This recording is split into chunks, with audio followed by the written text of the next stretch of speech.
Okay folks, what I'm going to set up here is a Slack chatbot over HTTP utilizing this Slack developer tools walkthrough talkthrough tutorial, which will give us the code for our Slack chatbot, and it'll show us exactly what we need to set up in the Slack workspace, folks. On top of that, we're going to spin up some Azure architecture, and that will allow us to spin up an Azure container registry and also an Azure container group with a couple of Azure container instances in there, folks. What way we'll do that is by coding it all in Terraform infrastructure as code with some basic code, folks. Okay, we'll do that utilizing VS Code on our local system, push any changes up to GitHub, and set up some basic GitHub Actions workflows. We'll integrate GitHub Actions with the app registration service in Azure, folks, through OIDC, OpenID Connect, which will prevent us from having to use any secure credentials or expose them, folks, which is a secure way of setting up communication between those two unrelated applications, GitHub Actions and the app registration service in the Azure world.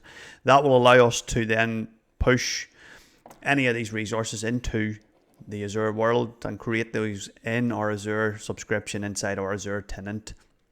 And the Azure Container Service will pull those images down from ACR, the Azure Container Registry, create the Slackbot instance, and we'll also create an ngrok container instance to give us a URL that will tunnel through to the Slackbot. It will accept any requests from the Slackbot and send the responses back accordingly, folks. In this case, what we'll be doing is basically sending it a hello, and it will respond back with a hey there and whatever our username is, in this case my name. It'll also chuck in a little button there. It's the basic building blocks for starting off your first Slackbot, folks, and then you can build upon that. Okay, and I just threw this little architecture diagram. It's a bit of good practice to do it at a high level. It allows you to see exactly what you need to do.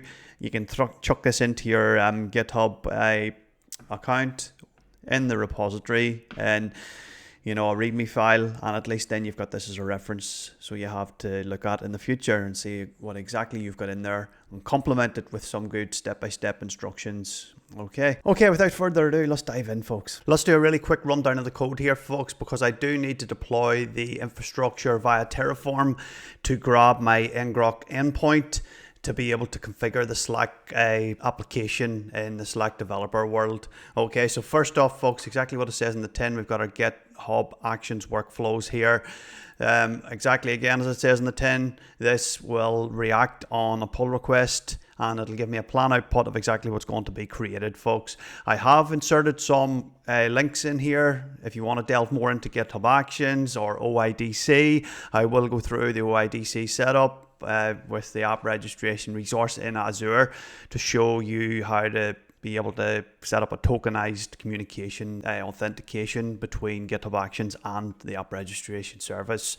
So also I've flicked in a little link to understand how these here variables can pass values in dynamically to your Terraform configuration with the tf_var_, and read into that there to understand that a little bit more. It's quite interesting. It saves you having to set up a .tf_vars file in your infrastructure. Again, it's based on your own needs, folks. If you've got a large amount of variable values, possibly sensitive values, you might want to do it specific ways. Just do it by what way you run your project or your organization wants you to do it. Or if you find out a new way of doing it, folks, and I don't know about it, please share, drop any comments in there. I've also set up an OPA link here. I've set up the OPA agent on this here workflow. If anyone doesn't know what that is, folks, it just gives you a basic score of if you're deleting a resource, creating a resource, or modifying a resource, and it gives you a nice little points score. And if it exceeds what I've got set up here, in this case 150, it will stop the workflow and not proceed. So it is quite handy there if you deem some of your resources like really pivotal to the project and you don't want them being deleted, or if there's a lot of things going on, then this will stop the workflow and allow you to get eyes on before you proceed.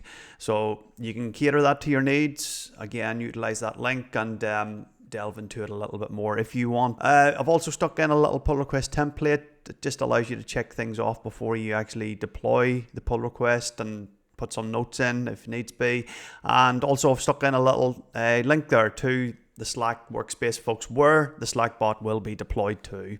Okay, close that there down and look into the infrastructure. And what we've got here, folks, is 2 modules and a parent calling directory here that will call the modules based on this call to the container module, and again one to the container group. You can see it depends on here, and that depends on the module container.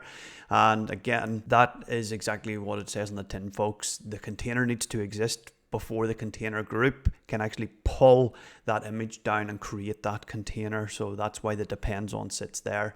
All right, there's a couple of Docker files in here where the images will be created from and pushed up to Azure Container Registry. I've also put in other files here, folks, just to sort of give you an overview of what you can have in like a parent directory. There's nothing in these here. They're just there as placeholders. If you did need to use like a data file or an outputs file, there is in the modules a case where I needed the outputs, and I've utilized some variable values here and then called those to actually push them into another module, which is quite a handy little tool. So the container group one, folks, this here is creating the container group, and it's utilizing 2 containers. You can see here, one for the ngrok and one for the Slackbot app, and you'll get a managed identity created here with the ACR pull permission attached to that to allow this container group to pull the images down from Azure Container Registry that gets created here. The 2 images that get pushed up to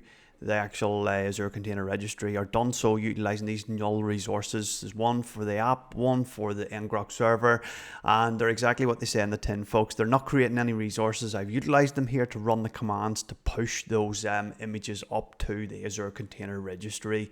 They won't create resources. More than one way to skin a cat. If you know of any other ways to do it, please drop them in the comments. I'm always interested.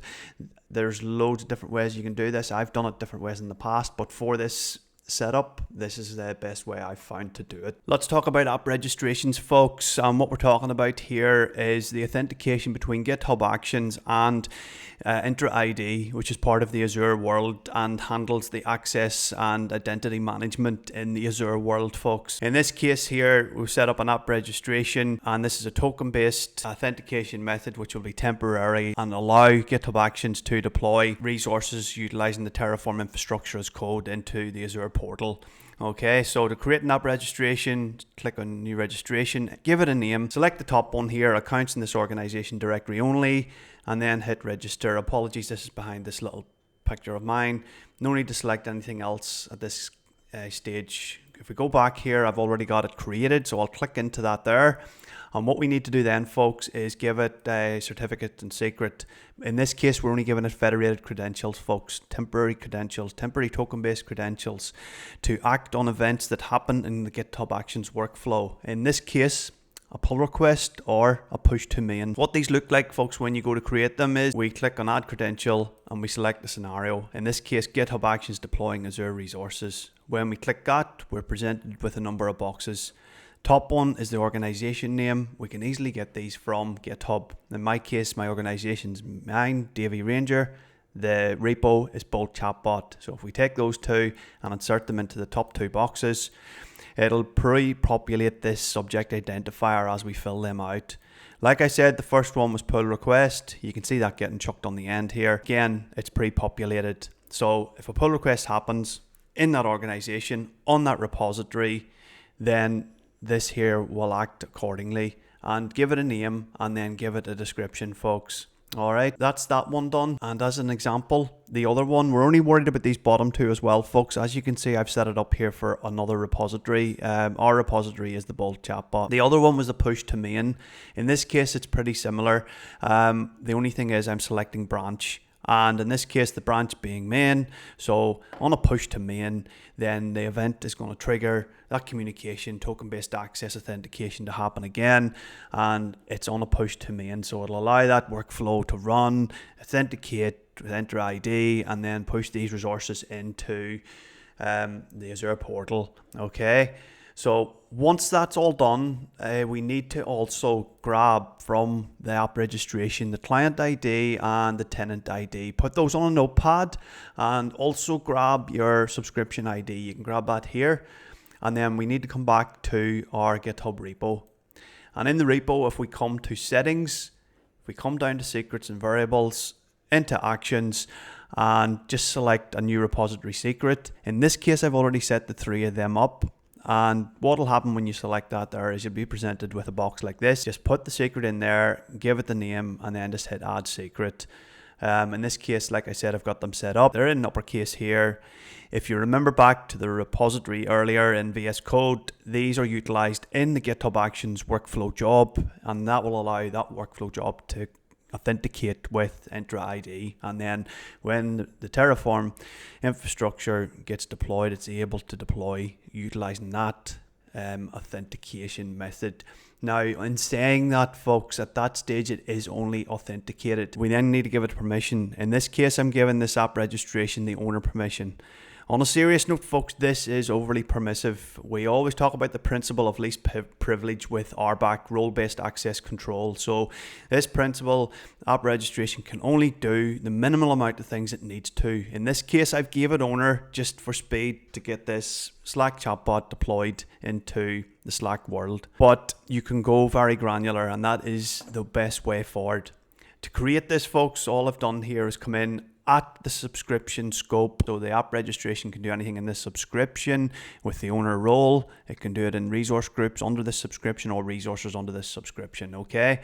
And if I add the role assignment, you can pick the granular level, which is the way forward, or in this case, I picked the owner permission. And then I've hit next. I've selected that GitHub app registration as the member. You can select user or groups.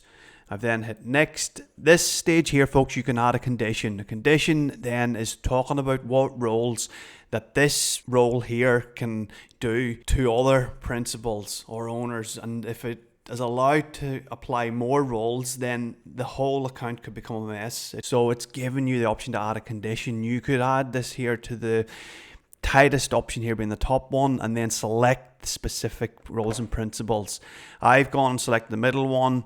It's still not a good way to go, but it's a little bit less than the highest one, which is the most overly permissive one that gives you a warning in that case.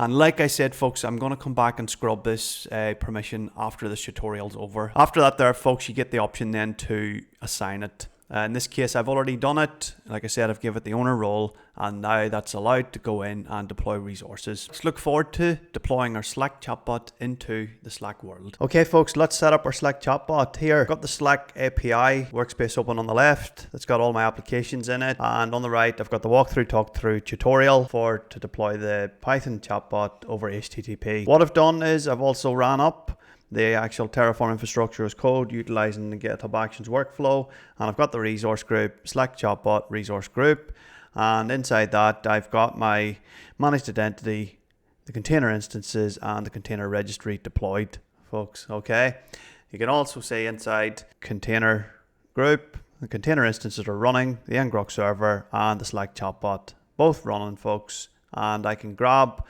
the ngrok endpoint from here.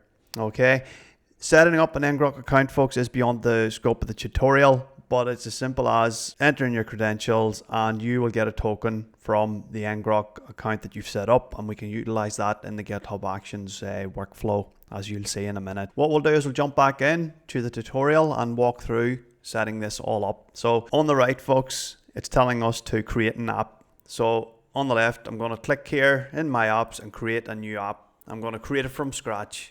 And I'm going to give it the name, and I'm going to select a workspace. Also, setting up a Slack workspace is beyond the scope of the tutorial. It's free to do so as well. Just enter your credentials and give it a name, and you can set it up.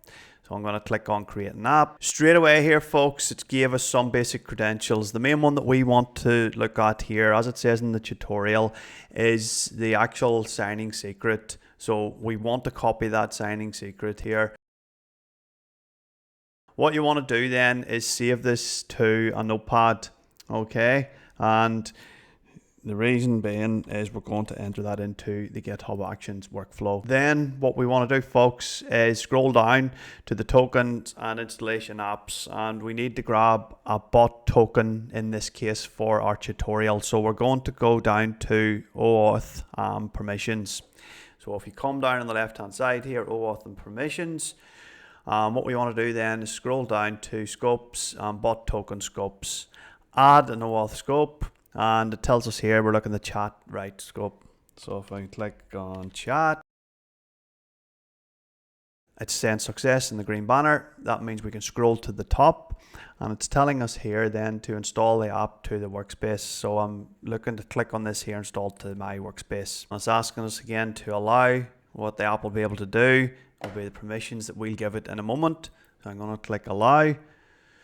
And what I'm going to show you is really quickly in my Slack workspace, that Slack chatbot has been deployed in there. We can see the app is there.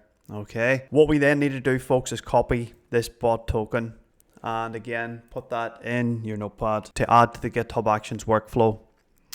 What we need to do now then is at this stage, just point to note, you could set this up all locally, the code, and test it locally, because it gives you the steps in a step-by-step fashion of deploying the code and building it up a step at a time. But like we seen earlier in the tutorial, folks, I set up the code completely in the infrastructure as code and deployed it as a Docker image, and that was deploying the code complete as it's shown here at the bottom. When it's got a message that will respond to our message, and it's also got a button that when we click, it'll give us feedback from clicking that button.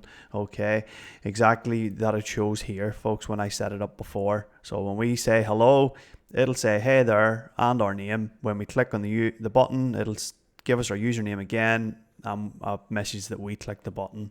Okay, as simple as that at a basic level. Going through step by step is beyond the scope of the tutorial. As if you want to get things running in your own local desktop environment, folks, you can follow these steps through. Okay, but we're going to jump down and we're going to set up events over HTTP step now.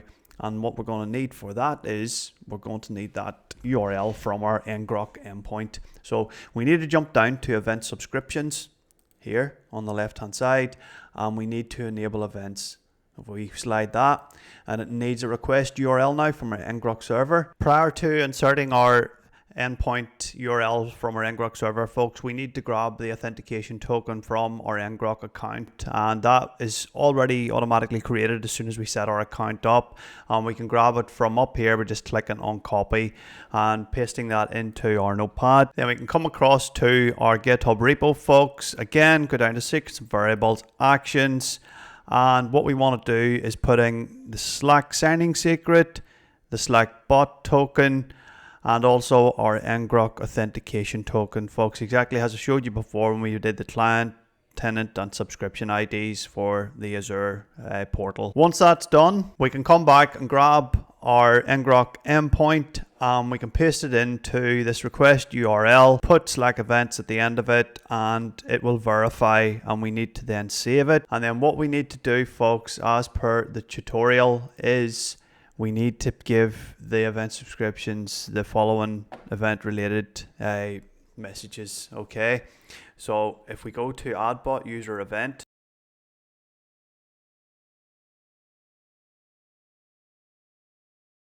once you've that done, folks, just hit save. At that stage, we could go in and test it just to respond to the hello message, but as I said, we've got the complete code finished. So what we want to do is set up another action here, and sending and responding to the actions of the button being clicked. And it's just the same as us inserting this URL with the Slack events at the end. So if we copy that again and go into interactivity and shortcuts. So in the interactivity place, folks, if we click this to on, paste in that URL, should give us the option to save changes.